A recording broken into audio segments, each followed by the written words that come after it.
अगर हम बात करें माइक्रो सर्विसेज आर्किटेक्चर के अंदर जिसमें हमारे पास मल्टीपल सर्विसेज होती हैं, तो वहां पे क्लाइंट साइड जो एप्लीकेशन है वो कैसे कम्युनिकेट करती है अपने सर्वर के साथ। और अगर हम बात करें लार्ज स्केल एप्लीकेशंस की, जैसे कि यूट्यूब हो गया, फेसबुक है, इंस्टाग्राम है, व्हाट्सएप है,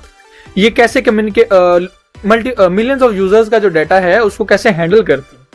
यानी कौन सा लोड बैलेंसर यूज होगा, जो एप्लीकेशन है अपने सर्वर के साथ कैसे कम्युनिकेट करेगी, तो ये मिलियंस ऑफ यूजर्स का जो डाटा है वो कैसे हैंडल किया जाएगा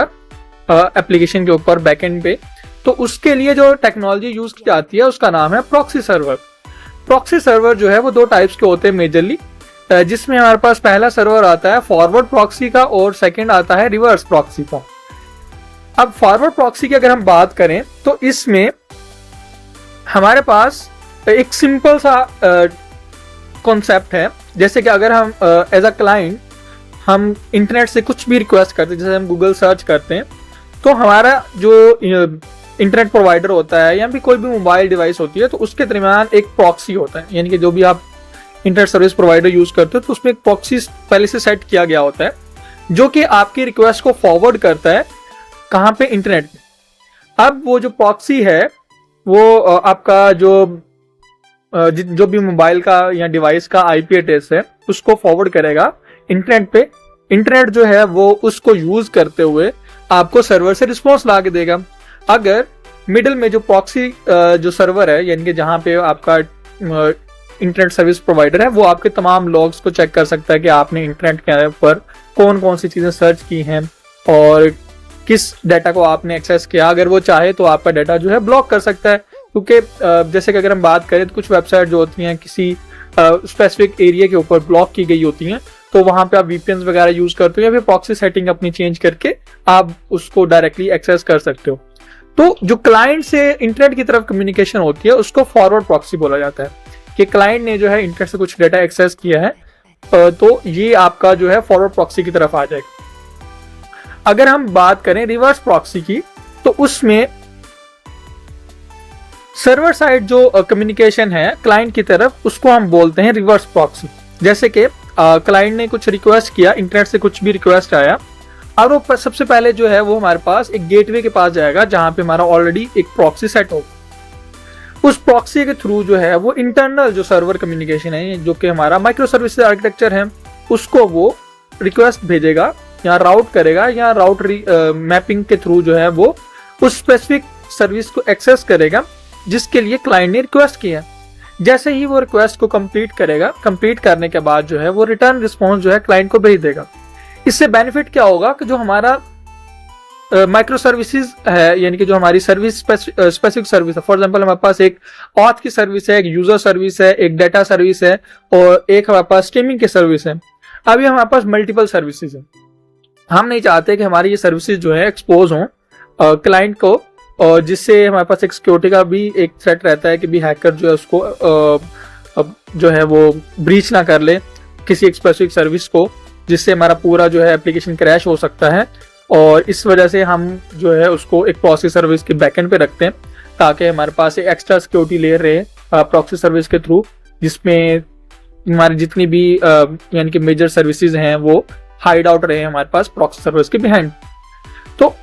रिवर्स प्रॉक्सी के अंदर जो है वो हमारी जितनी भी बैकएंड में सर्विसेज होंगी, जितनी भी फॉर एग्जांपल आपकी ऑथ सर्विस होगी, आपका डाटा की सर्विस होगी, जितना भी आपने डाटा स्टोर किया है यूजर का, वो आपके जितना भी डाटाबेस वगैरह है, जो भी आपने सर्विसेज बनाई हुई हैं, वो तमाम की तमाम जो है वो एक इंटरनल सर्विस के अंदर जो है हाइड आउट रहेंगी। उनके जितने भी राउट्स होंगे, यानी कि जो भी डोमेन नेम एक्सेस होगा, उनका वो प्रॉक्सी को ही आइडिया होगा कि कौन सी डोमेन पे जाना है और कौन सी डोमेन पे नहीं जाना। तो ये बेसिकली आपका रिवर्स प्रॉक्सी होता है, जो कि सर्वर साइड कम्युनिकेशन होता है क्लाइंट की तरफ। अगर हम बात करें लोड बैलेंसर की, जैसे कि अगर हमारे पास बहुत सारी रिक्वेस्ट है, 10 मिलियन रिक्वेस्ट आती है हमारे प्रॉक्सी सर्वर के ऊपर, तो प्रॉक्सी सर्वर क्या काम करता है, उसके अंदर एक लोड बैलेंसर होता है हमारे पास। वो लोड बैलेंसर क्या काम करता है, मल्टीपल सर्विसेज को डिवाइड कर देता है कि भी किस सर्विस को कितना यानी कि रिस्पॉन्स देना है और कौन सी सर्विस के ऊपर कौन सा रिस्पॉन्स देना है। तो ये बेसिकली काम होता है लोड बैलेंसर के ऊपर, जो कि हमारे पास ऑलरेडी प्रॉक्सी के ऊपर सेट किया गया होता है।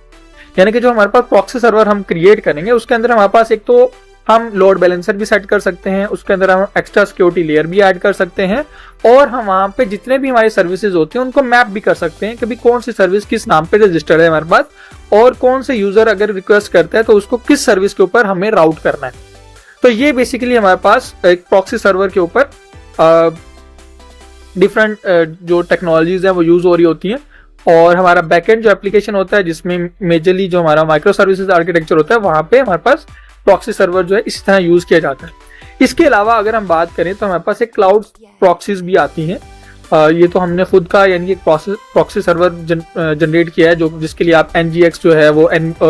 भी यूज कर सकते हो, आप NVX भी यूज कर सकते हो, NY भी यूज कर सकते हो, और इसके साथ साथ आपके पास आता है क्लाउड का जो है वो प्रॉक्सी सर्वर भी आते हैं, जैसे AWS का है, गूगल का है, एज्योर वगैरह का। डिफरेंट क्लाउड सर्विस जो है वो आपको लोड बैलेंसर भी प्रोवाइड करते हैं, जिसके थ्रू आप अपनी एप्लीकेशन का जो है वो लोड बैलेंसर भी यानी कि लोड को जो है वो बैलेंस कर सकते हैं। तो वो जो टाइप है लोड बैलेंसर की, वो बेसिकली आपका जो एग्जिस्टिंग प्रॉक्सी सर्वर है उसके एडिशन के तौर पर यूज होगा। जैसे कि अगर हम बात करें कि हमारे पास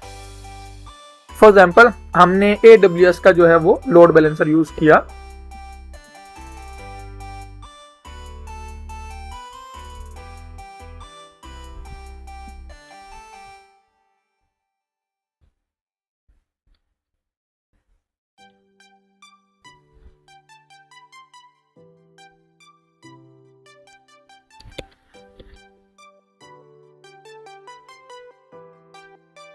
फॉर एग्जांपल ये हमारे पास AWS का लोड बैलेंसर है।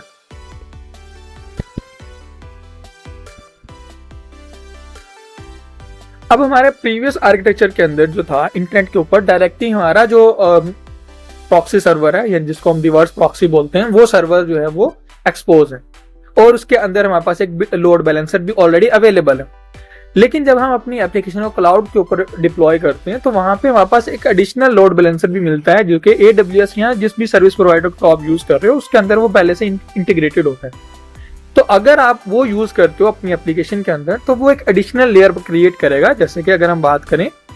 तो यहाँ पे जो इंटरनेट से रिक्वेस्ट आएगी वो सबसे पहले जो है वो हमारे पास उस सर्विस प्रोवाइडर के लोड बैलेंसर पर आएगी। वो डिसाइड करेगा कि कौन सी सर्विस जो है किसको यानी कि आपने देनी है, यानी कि वो अपना एक